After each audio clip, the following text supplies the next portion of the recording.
So today I want to talk about the things in UX design that you may not like and that are challenging. So let's go. Now, don't get me wrong. I love this industry. I love UX. It's one of my passions. But if you're getting into this industry, I got to give you a heads up on a couple of things. And I'm always going to give you the truth. I'm not going to sugarcoat any of this because that's how I roll. I'm going to tell you how it is based on my experience and working in this field for quite some time now. So when you're crafting an experience, this is the UX stuff. And to be honest, I think this is the most fun. Yes, the logic, the problem solving, the questioning, the understanding of the users, the data, the systems, the limitations, the data structures, the teams involved, the organization of how these teams collaborate, the states, the user journeys, the task flows, the grayscale wireframes, the conversations that happen with these wireframes with everyone involved in a project, the actual collaboration, and of course, the hard decisions. The problem is that many folks and many companies think that UX is Figma work, the UI. That's the creative part where you move pixels around. You think about the fonts, the imagery, the layouts, the buttons, spacing, transitions, screens, pages, etc. And all of this, it could require talent or at least a good taste in visual design. And of course, everything you do in UX leads towards crafting an interface for the user. And the UI design is usually what most folks are drawn to. This is the stuff that you see in Dribble.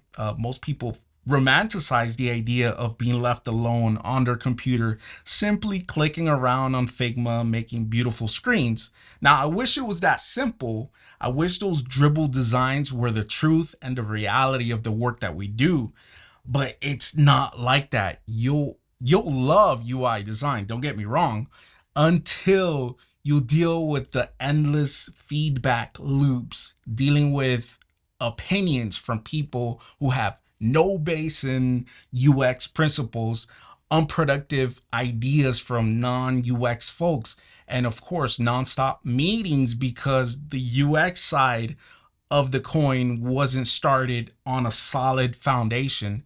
And at the end of it all, developers, product owners, maybe even stakeholders, they might blame you as the designer when things aren't clear, when functionality makes no sense. You might have to provide a functional prototype with animations of like 10 different screens at the end of the day to explain how the design should work. And maybe product owners missed out on the KPIs or the business goals. They might, I don't know, mid-project, they might change. And it's your job to put everything into the graveyard, everything you worked so hard for the past maybe 2-3 weeks, and then restart again into a new direction. And eventually, maybe even stakeholders might blame you or your design team because of never-ending iterations that hold back the progress of an actual project. And all you do is suck it up, reiterate on Figma, make changes to every single detail, every little component, and you still have to make it look visually good, not just good, but spectacular. You would want to include motion on all the full functioning clickable prototypes for every single task flow or user scenario.